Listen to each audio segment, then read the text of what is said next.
I can't keep this. It wouldn't be right. You found it, but why return it? My daughter is watching. I must teach her right. Thank you. I am shocked. Mommy, are we in trouble? A billionaire was rushing out of a luxury hotel when a small, worn-out bag fell from his security team's car. Inside was $50,000 in cash, money no one around seemed to notice. But one person did, a struggling single mother walking home from her second job with her little daughter by her side. She picked it up, opened it, and froze. For a moment, that money could have changed everything. Rent was overdue, her fridge was almost empty, her daughter needed medicine she couldn't afford, but instead of keeping it, she did something no one expected. She returned every single dollar. The billionaire watched from a distance, stunned. In a world where people smiled to his face and betrayed him behind closed doors, this woman's honesty felt impossible. So he made a decision that would change both their lives forever. He followed her home. But when he saw where she lived and discovered the heartbreaking secret she had been hiding, he was left speechless. What she did next was so unthinkable, even the billionaire couldn't believe it. Her name was Mara Bennett, though most people in the city passed her without ever knowing it. To the hotel guests in silk coats and polished shoes, she was just the tired woman in a faded blue uniform, walking with a limp because her right shoe had a crack in the sole. To the concierge, she was the night cleaner who always apologized for being in the way. To the kitchen staff, she was the woman who saved the unwanted rolls from the trash, wrapped them neatly in napkins, and carried them home as if they were a gift. But to her daughter, Lily, Mara was everything. Lily was 12, small for her age, with bright eyes that seemed too wise for a child. She carried a school bag with one broken strap and a notebook full of numbers, formulas, and little drawings of stars in the margins. She loved mathematics the way other children loved cartoons. Numbers made sense to her. Numbers did not lie, leave, or disappear. That evening, as Mara stood beside the billionaire's black car, with the worn bag clutched in her hands, Lily held tightly to her mother's sleeve. "Mom," she whispered, "that is a lot of money." Mara looked down at the cash again. Her fingers trembled. $50,000, more money than she had seen in years, more than enough to pay the landlord who had been threatening to throw them out, more than enough to buy Lily's inhaler, pay her school fees, replace the cracked window in their apartment, and maybe, just maybe, take one full breath without fear. For a second, Mara saw the life that money could buy. She saw Lily sleeping under a warm blanket instead of 3 thin ones. She saw a refrigerator with fresh fruit, milk, eggs, and medicine. She saw herself walking into a pharmacy without counting coins in her palm. She saw the landlord's smirk vanish when she handed him the rent. Then she saw her late husband's face. Daniel had always said, "Poverty can take your comfort, Mara, but don't let it take your name." Daniel had been gone for 4 years, killed in a construction accident that left Mara with grief, bills, and a daughter who woke up for months asking when Daddy was coming home. Since then, Mara had cleaned offices, washed dishes, delivered laundry, and taken any job that did not ask questions about why she sometimes brought her child along. Now the money sat in front of her like a miracle with a shadow. Lily looked up at her. "Are we giving it back?" Mara closed the bag. "Yes," she said softly, "we are." Across the hotel driveway, Elias Whitmore saw everything. Elias was not used to being surprised. At 42, he owned towers, factories, hotels, and half the skyline people pointed at when they talked about success. His company, Whitmore Global, had made him one of the wealthiest men in the country. His face appeared on magazine covers, business channels, charity galas, and sometimes gossip pages he refused to read. People thought money made life simple. Elias knew it made truth harder to find. Since his first wife, Sophia, died 2 years earlier, his world had become a house full of polished floors and cold silence. Their son, Noah, had been only 9 when Sophia passed. The boy used to laugh loudly, run through the halls, and fill the mansion with questions. After Sophia's death, Noah became quiet. He cried at night, especially when rain tapped against the window, because rain reminded him of the day they buried her. Elias had remarried too soon. People had told him so. But grief made him desperate for order, and Vanessa Hart had stepped into his life like someone who knew exactly where to place the broken pieces. She was elegant, charming, and careful with her words. She promised to help Noah heal. She promised Elias he did not have to carry the mansion's silence alone. But over time, Elias began noticing things. Noah avoided Vanessa at breakfast. Servants stopped speaking freely when she entered a room. Sophia's old photographs slowly disappeared from hallways, and whenever Elias mentioned his late wife, Vanessa's smile became sharp around the edges. That evening, Elias had not meant to watch Mara. He had been leaving the hotel after a private meeting with investors. The worn cash bag belonged to his security chief, who had withdrawn money for a confidential charity donation Elias planned to make quietly. The bag slipped from the car during the rush, unnoticed by everyone except Mara. Elias had seen people steal from him with smiles on their faces. He had seen friends leak private documents, cousins beg for loans they never intended to repay, executives praise him in public while plotting behind closed doors. But this woman, who looked like life had given her every reason to keep that money, walked straight toward his security team and said, "Excuse me, I think this belongs to someone here." The guard opened the bag and went pale. Elias stepped forward. "Where did you find this?" "Near the back tire," Mara said. She avoided his eyes, not out of disrespect, but exhaustion. "It fell when the door opened." "You counted it." "No, but you opened it." "Yes," Mara admitted. "I wanted to know if there was a name inside." "There was $50,000 in that bag." Lily's fingers tightened around Mara's sleeve. Mara swallowed. "Then I'm glad I returned it quickly." Elias studied her. "You don't want a reward." Mara gave a tired smile. "Sir, I want a lot of things, but not for doing what I'm supposed to do."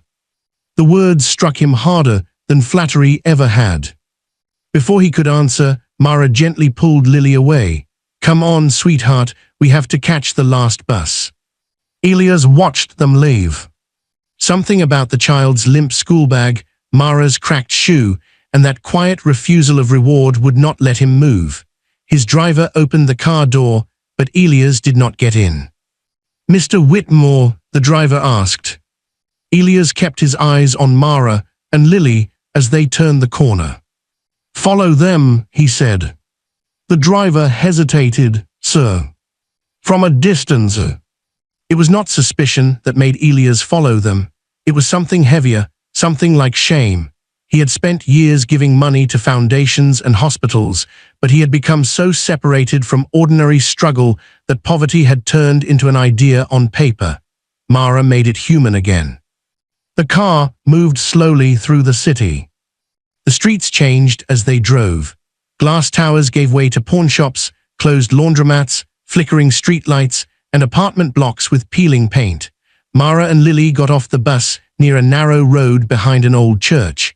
They walked past a row of buildings Elias would not have believed were occupied if he had not seen lights glowing in the windows. Mara stopped outside a grey apartment house with rusted stairs and a handwritten notice taped to the front door. "Final warning." Elias felt something twist in his chest. He stepped out of the car before his driver could stop him and followed on foot, keeping enough distance not to frighten them. Mara climbed the stairs with Lily. On the second floor, a door opened before they reached it. A small boy stood there. Elias froze. "Noah." His son was wearing his school sweater, clutching a math workbook, his eyes red from crying. He stood in the doorway of Mara Bennett's apartment as if he had been there many times before. "Noah," Elias whispered. The boy did not see him. Lily ran ahead. "You started without me." Noah wiped his cheeks quickly. "I couldn't do question 6. Lily sighed in the dramatic way children do when pretending to be adults. "That's because you keep skipping steps. Math is like stairs. You can't jump from the bottom to the roof." Mara placed a hand on Noah's shoulder with such gentleness that Elias forgot how to breathe. "Did you call your driver?" she asked him. Noah nodded. He thinks I'm at the library. I was going to leave before Dad got home. Mara frowned. Noah, you know I don't like secrets. I know, he said, looking down, but Vanessa gets angry when I talk about Mom, and Lily lets me talk. Mara's expression softened. Noah's voice cracked. It rained today. Lily took his workbook from him and placed it on the small table inside. Then we'll do fractions first. Fractions make your brain busy so your heart can rest. Elias stood in the hallway, unseen, stunned into silence. His son had been coming here, to this apartment, to this woman, to this little girl. And somehow, nobody in his mansion had known. Through the half-open door, Elias saw the apartment clearly. It was small, clean, and painfully bare. A mattress on the floor, a table with one uneven leg, a tiny stove, a shelf with medicine bottles, schoolbooks, and a framed photograph of a smiling man in a construction helmet. Beside it sat a jar labeled rent, with only a few folded bills inside. On the wall, in Lily's neat handwriting, was a paper schedule. Noah, multiplication review, word problems, long division. Lily, science project, spelling. Mom, hotel shift, laundry shift, pharmacy. There were also little notes taped to the wall. Be kind, even when tired. Never take what is not yours. Rain does not last forever. Elias looked at the final note and felt his throat tighten. Inside, Noah sat at the table beside Lily. She opened his workbook and began explaining a problem with patient confidence. You see, the answer isn't hiding. You just have to invite it out. Noah gave a tiny laugh. Elias had not heard that sound in months. Mara moved to the stove and poured water into a dented pot. She had returned $50,000 less than an hour ago. Now she was counting noodles to make sure there would be enough for 2 children and herself. The sight humbled him more than any sermon could have. He backed away quietly, his mind racing. Why was Noah here? Why had nobody told him? How had this woman entered his son's life before he ever knew her name? Then his phone rang. The sound echoed in the hallway. Inside the apartment, Mara looked toward the door. Elias stepped back, but it was too late. Noah appeared first, his face drained of color. Dad! Mara came behind him, alarmed. Lily stood up from the table. Elias slowly lowered the phone. Noah, he said, what are you doing here? Noah looked terrified, not like a guilty child, but like one afraid something precious was about to be taken away. Dad, please don't be mad. Mara stepped forward. Mr. Whitmore, I can explain. But Elias was still staring at his son's workbook, at the notes on the wall, at Lily, who stood between Noah and fear like a tiny soldier with a pencil in her hand. Explain, he said, though his voice was softer than he expected. Mara invited him in. Elias had stood in royal palaces, private jets, and boardrooms where a single chair cost more than Mara's monthly rent. Yet he felt more uncomfortable in that small apartment than anywhere else, because every object there told the truth.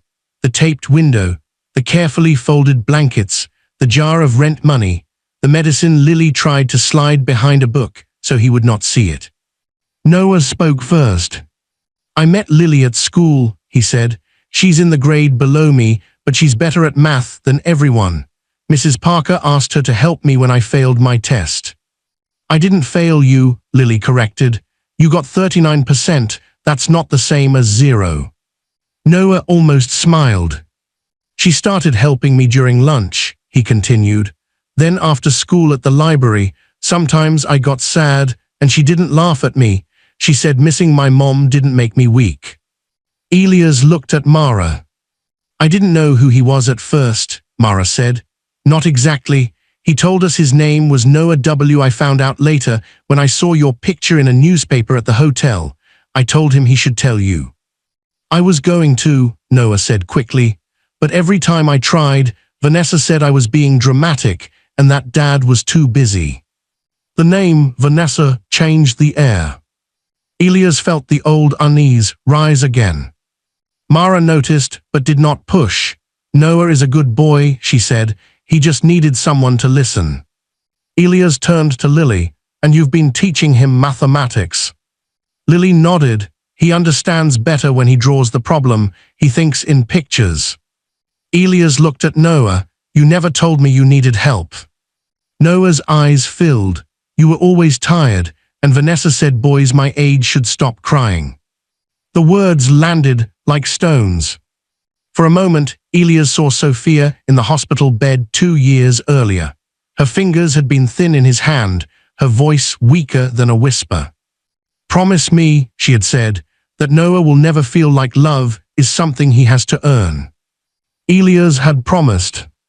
And somehow, while building companies and pretending grief was manageable, he had failed to notice his son earning comfort from strangers in a crumbling apartment. I'm sorry, Elias said. Noah blinked. You're not mad. No, Elias knelt in front of him. I'm ashamed I didn't know. Mara looked away, giving father and son privacy in the only way the small room allowed. That was when Elias saw the bruise on Mara's wrist, faint, older than today, a mark from work perhaps or life. He also noticed a letter tucked beneath the rent jar, stamped with red ink.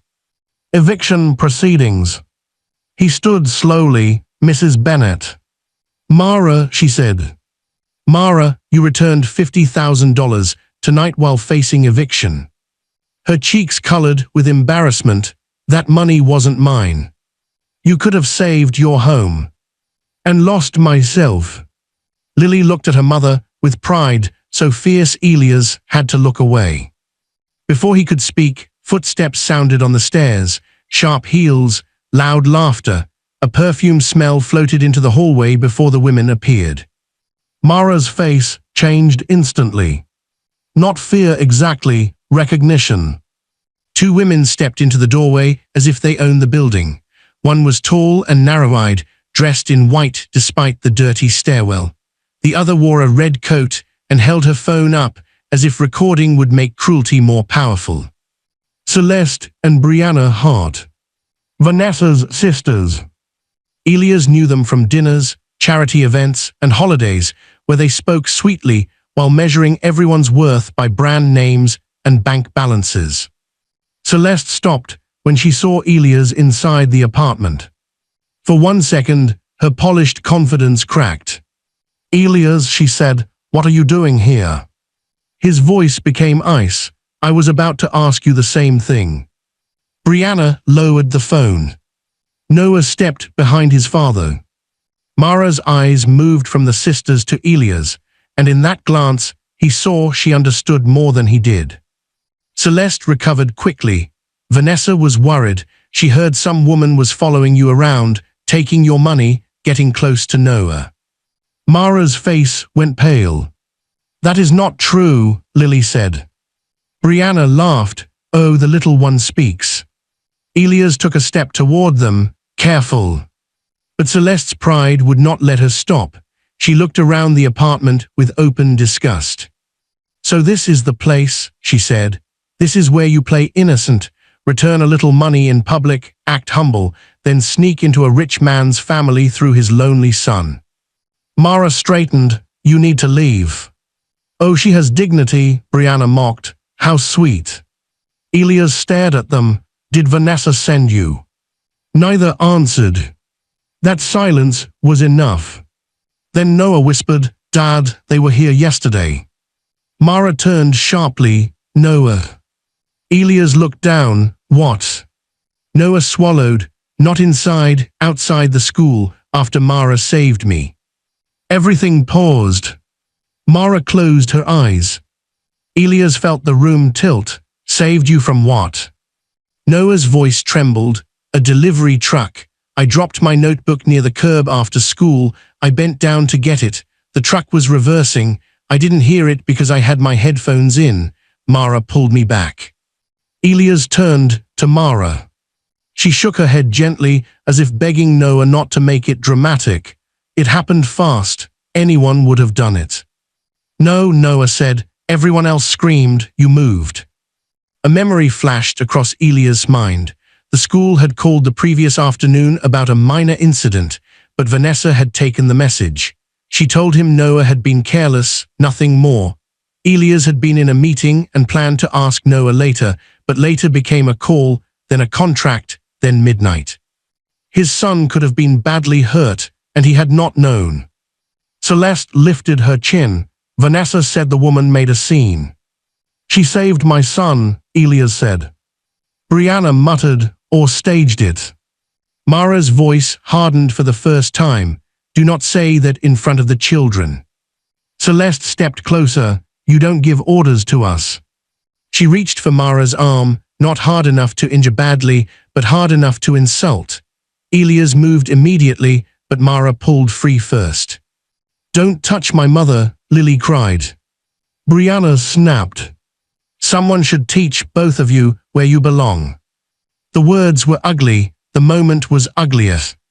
Celeste shoved the rent jar off the table.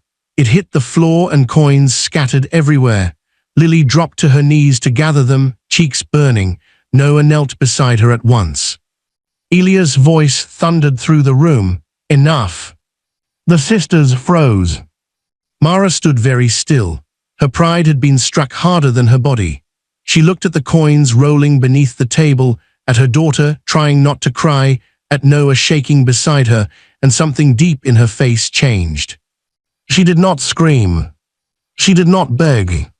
She bent down, picked up the rent jar, and placed it back on the table. Then she looked at Celeste and Brianna. You came here to humiliate me, she said quietly. You wanted me to feel small because I am poor, but poverty is not shame, cruelty is. For once, neither sister had a quick answer. Elias pulled out his phone and called his head of security. His voice was controlled, which made it more frightening. I need 2 officers at 419 Delaney Street, 2nd floor, now, and pull security footage from the Whitmore Hotel, Noah's school entrance yesterday, and every camera near this building tonight. Celeste's face changed. Elias, don't be ridiculous. He looked at her as if seeing her for the first time. Where is Vanessa? Brianna folded her arms. At home. Did she send you? She was protecting her marriage, Celeste snapped. The admission fell into the room like a dropped blade. Noah's face crumpled. Vanessa did this. Mara reached for him instinctively, but stopped, unsure if she had the right. Noah crossed the space himself and leaned into her side. That small movement told Elias everything.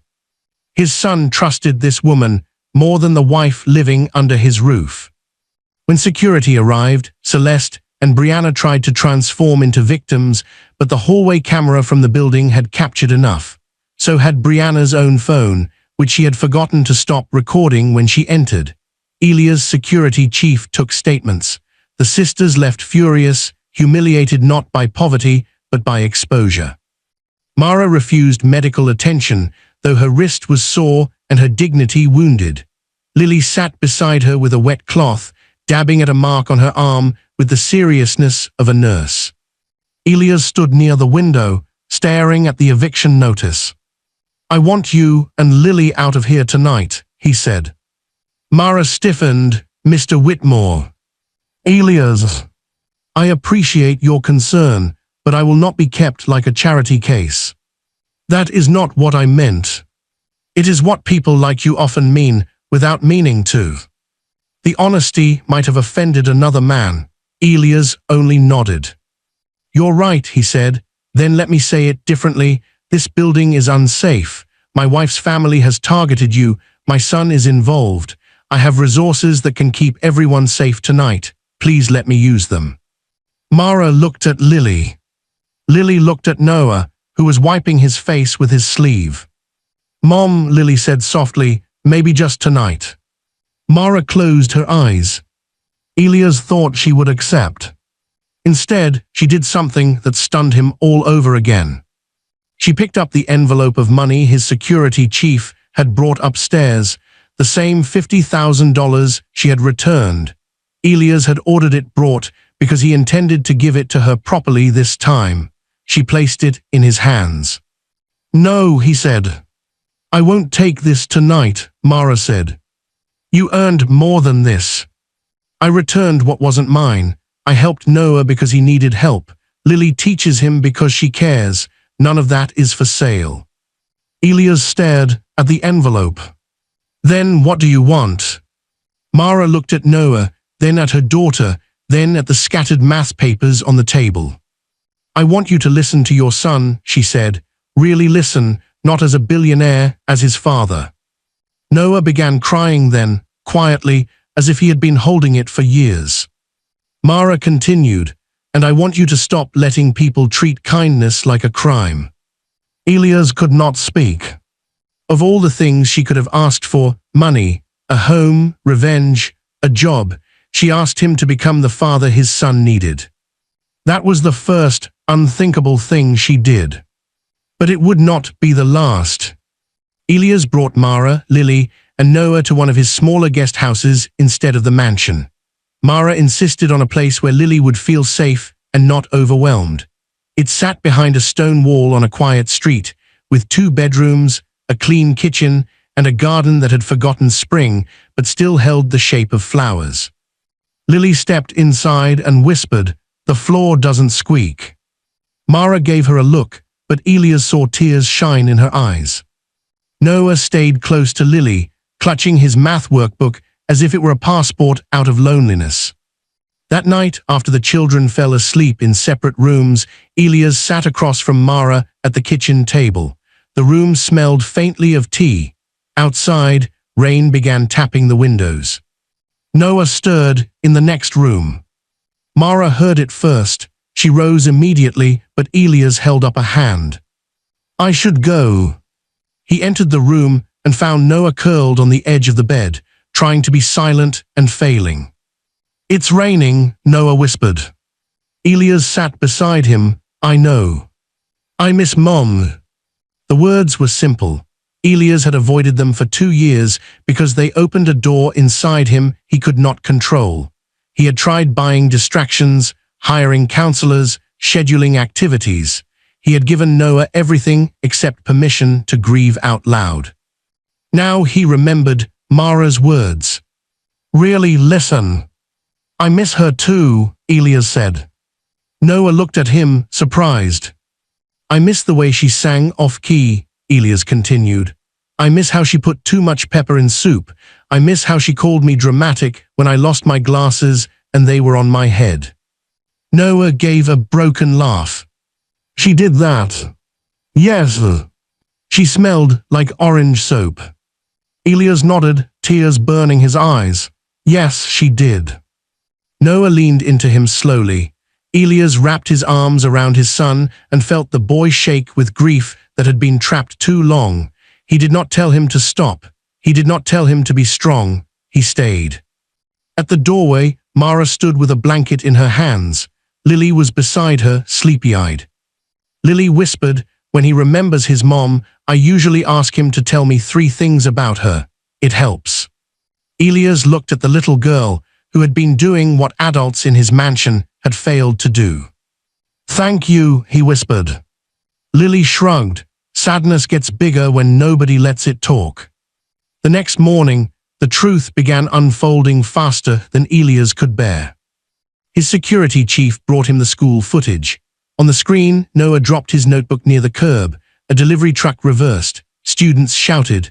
Mara, passing with laundry bags in both hands, dropped everything and rushed forward, pulling Noah away just in time. The driver slammed the brake. Noah collapsed against Mara, terrified. She held him until he could stand. Then another camera showed Vanessa's car across the street. Vanessa had seen enough to know Mara saved Noah. She had also seen Noah hug Mara afterward. To a grieving child, it was gratitude. To Vanessa, poisoned by jealousy, it became betrayal. Elias watched the footage twice, his face gray. Then he watched the hallway footage from Mara's building. Celeste and Brianna entering, their laughter, their insults, the shove, the rent jar falling, Lily gathering coins while Noah cried. By noon, Elias returned to the mansion. Vanessa was waiting in the sunroom wearing cream silk, as if softness could hide what she had done.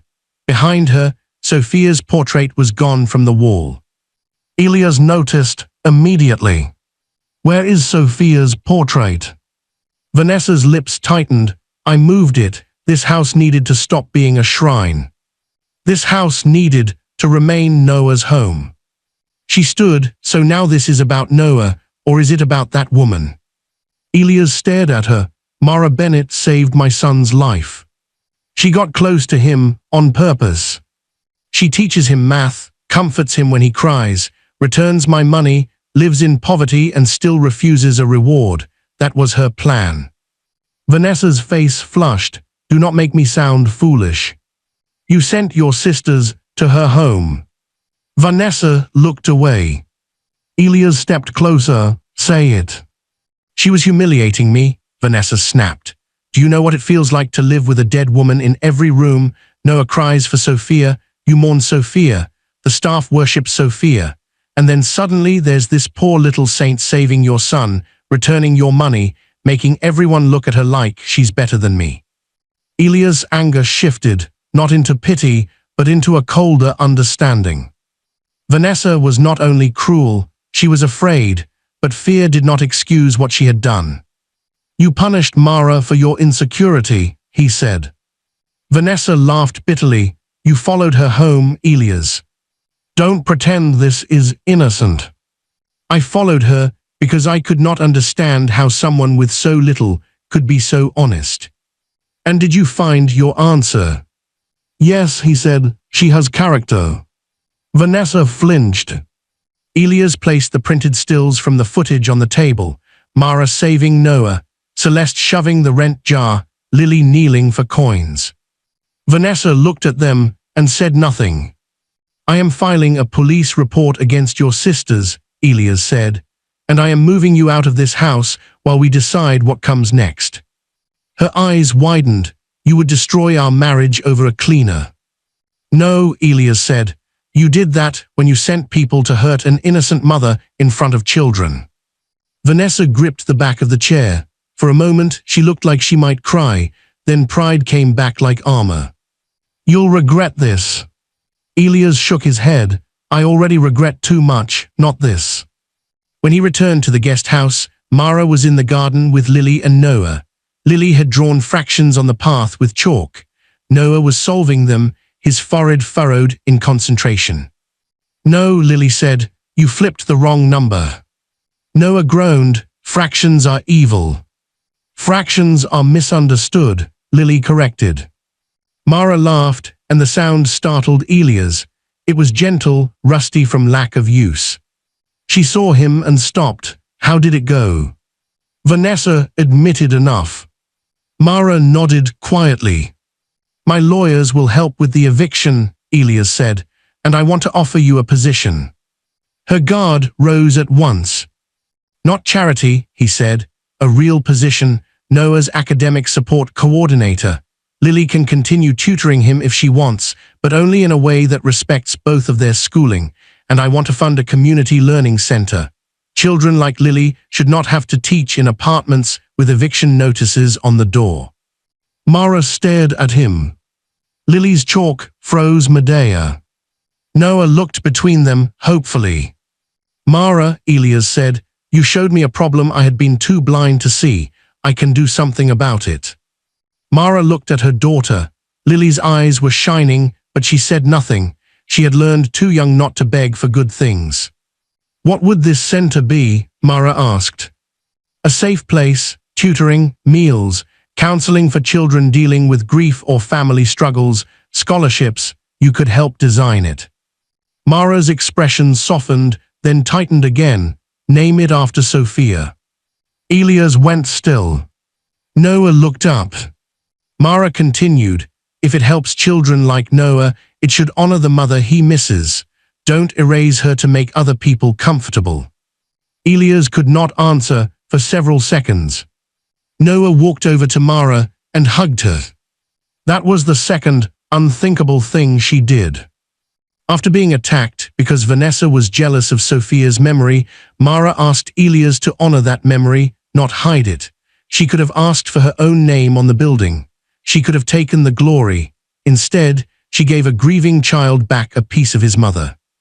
The Sophia Whitmore Learning House opened 3 months later in a renovated brick building near Lily's school.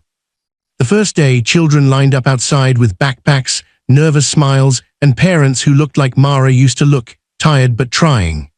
There were bright classrooms, a small kitchen, shelves of donated books, quiet rooms for counseling, and a wall painted with Lily's words. Sadness gets bigger when nobody lets it talk. Mara became the director, though she tried to refuse the title twice.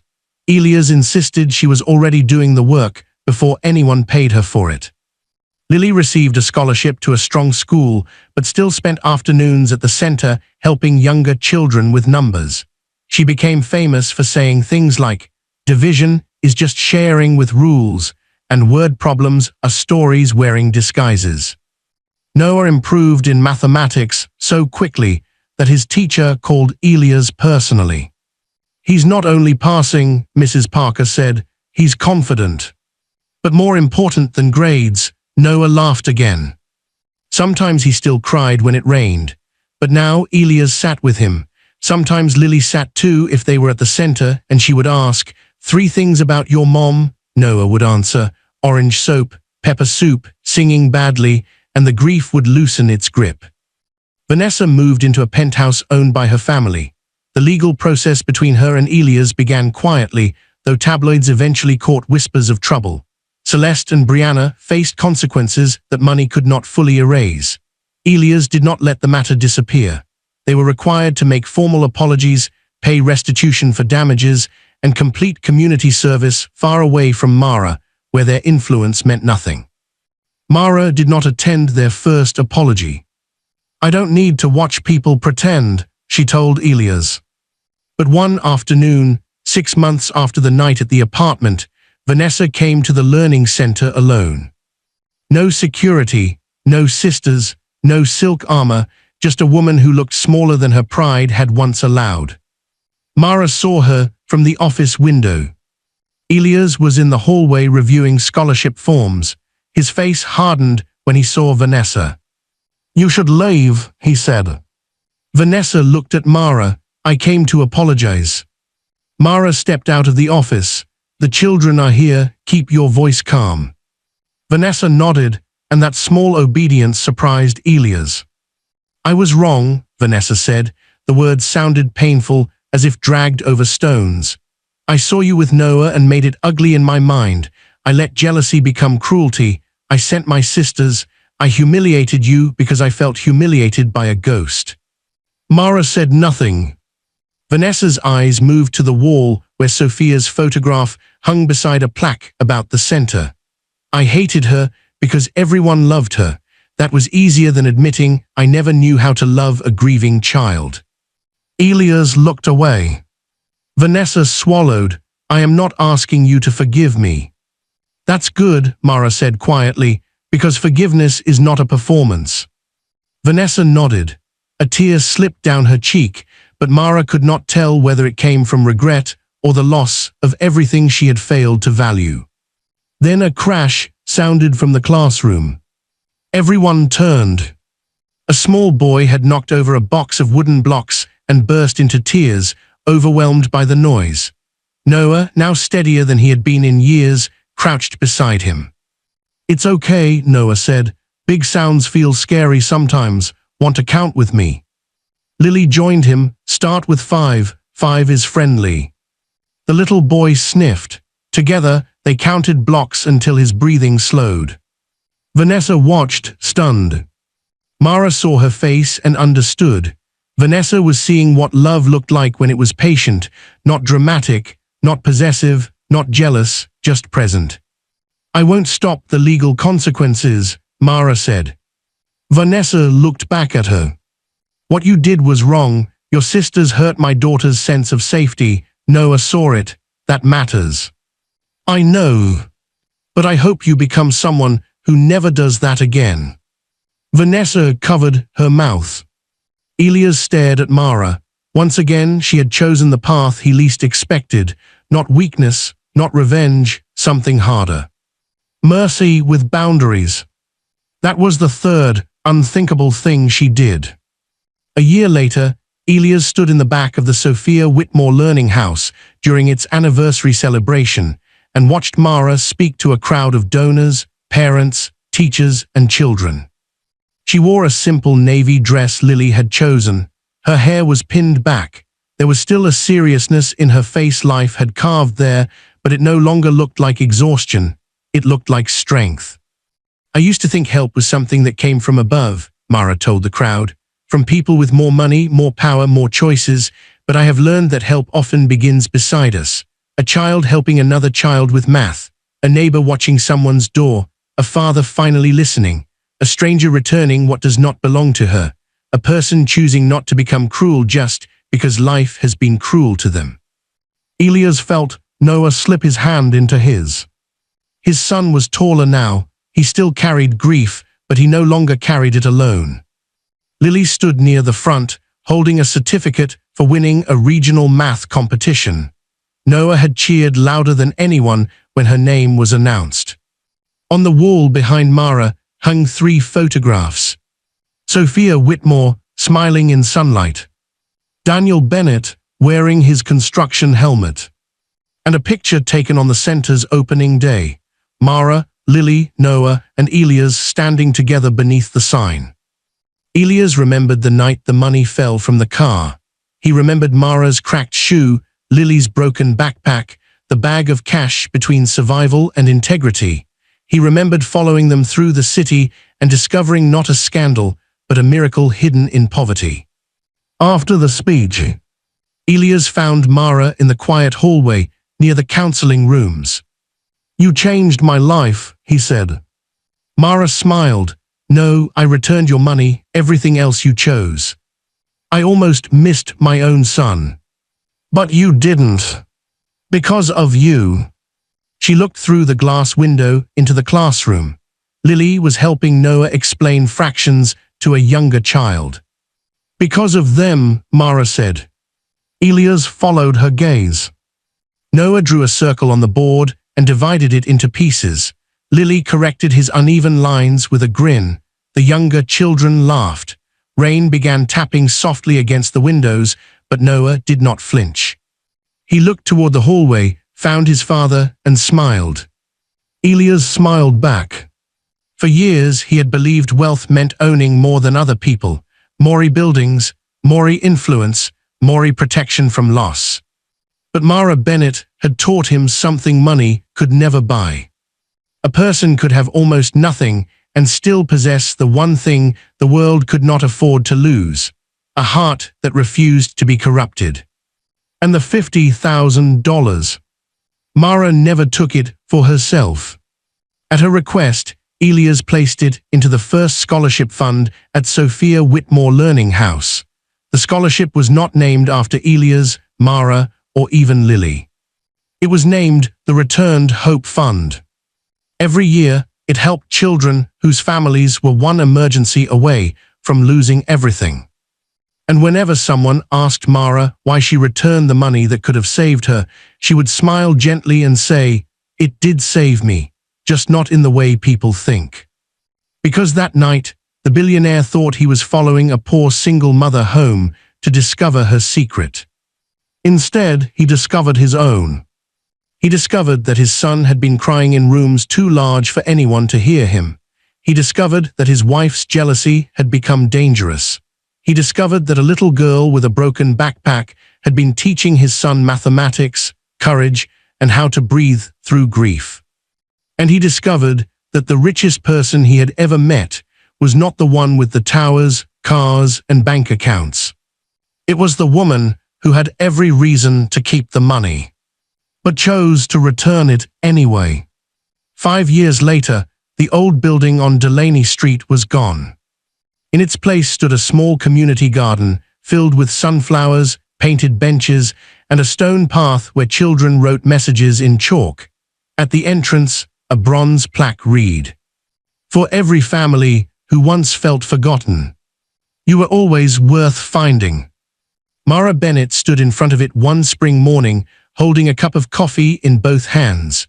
The wind moved softly through the flowers, carrying the sound of children laughing from the playground nearby. She was no longer the woman with cracked shoes and an eviction notice taped to her door. Her life had not become perfect, but it had become peaceful. She still worked hard. She still worried sometimes. But now, worry no longer sat at her table like an unpaid bill. Behind her, Lily adjusted the strap of her university bag. "Mom, you're going to make me late," she said, though she was smiling. Mara turned and looked at her daughter. Lily was 17 now, taller, confident, and about to leave for her first year at a top engineering program on a full scholarship. She had grown into the kind of young woman who could enter any room and not shrink herself to fit inside it. Mara reached up and brushed a curl from Lily's face. "I'm allowed to stare," she said. "I earned that right." Lily laughed. "You stare every day." "And every day, I'm proud." A car pulled up by the curb, and Noah Whitmore stepped out, holding a stack of books under one arm. At 16, he was no longer the quiet boy who once cried whenever rain touched the windows. He still missed his mother. He always would. But grief had become part of his story, not the whole of it. He walked straight to Lily and handed her one of the books. "You forgot this at the center," he said. Lily looked at the cover and groaned. "My calculus notes." "You're welcome. I would have survived without them." "No, you would have called me from the airport panicking." Mara watched them with a soft smile. Their friendship had become one of the strongest things in both their lives. Lily had taught Noah math. Noah had taught Lily that even people born into wealth could be lonely, wounded, and kind. Together, they had become proof that children could heal each other in ways adults sometimes forgot were possible. Elias Whitmore stepped out of the car next. There was more grey in his hair now and less distance in his eyes. He had changed in ways newspapers could not measure. Whitmore Global was still powerful, still rich, still growing. But Elias was no longer known only for towers and business deals. He was known for the Sophia Whitmore learning houses. There were now 12 of them across the country. Everyone offered tutoring, meals, grief counseling, scholarships, and safe rooms where children could talk about the things they were tired of carrying alone. And in every building, near the entrance, the same words were painted on the wall. "Sadness gets bigger when nobody lets it talk." Lily pretended not to be embarrassed by it, but everyone knew she loved it. Elias stopped beside Mara and looked at the garden. "Hard to believe this was once that apartment block," he said. Mara nodded. "I remember every stair." "So do I." For a moment, neither of them spoke. They both remembered that night clearly. The worn bag, the $50,000, the hallway, the scattered coins, the children kneeling on the floor, the cruelty, the courage, the impossible honesty that had changed all of them. Vanessa had left the city 2 years earlier after the divorce was finalized. To everyone's surprise, she had continued therapy, completed her court-ordered service, and later began volunteering with women rebuilding their lives after public scandals and family breakdowns. Mara did not call her a friend, but she no longer called her an enemy either. Some wounds healed into trust. Others healed into distance. Both could be mercy. Noah walked toward the plaque and placed a small white flower beneath it. Mara saw Elias watching him. "He's okay," she said gently. Elias nodded, his voice low, "Because someone listened when I didn't." Mara looked at him, "Because you learned to listen." A bus pulled up nearby, and several younger children ran toward the learning center across the street. One little boy waved at Mara. "Miss Bennett, I passed my test." Mara's whole face lit up. "I knew you would," she called back. Lily leaned toward Noah. "She says that to everybody." Mara pointed at her, "Because everybody needs to hear it." Noah smiled. "She's right." A few minutes later, they drove Lily to the airport. At the gate, Mara held her daughter tightly, trying not to cry and failing completely. "Mom," Lily whispered, "I'm not disappearing." "I know. I'll call." I know. I'll come home. Mara pulled back and cupped Lily's face. You don't have to come home small. Go become everything you are. Lily's eyes filled with tears. Then she turned to Elias. Take care of her, Lily said. Elias placed a hand over his heart, always. Noah hugged her last. No skipping steps, Lily told him. He laughed softly, math or life. Both. When Lily disappeared through security, Mara stood still for a long time. Elias did not rush her. Outside, rain began to fall. Mara glanced at Noah, instinctively worried, but he only looked up at the grey sky and smiled. My mom used to love rain, he said. Elias put an arm around his son's shoulders. Yes, she did. Mara watched them, and her heart felt full in a way she had once been afraid to imagine. Years ago, she had returned a bag of money because it was the right thing to do. She had thought the story ended there. But sometimes, honesty is not an ending. Sometimes it is a door. And because Mara Bennett had opened that door, children found safety, a father found his son, a boy found his laughter, and a little girl with a broken backpack found a future wide enough to hold all her dreams. The world would always remember the billionaire who followed a single mother home. But those who knew the truth remembered something far greater. They remembered the woman who had nothing to prove and still chose to do what was right.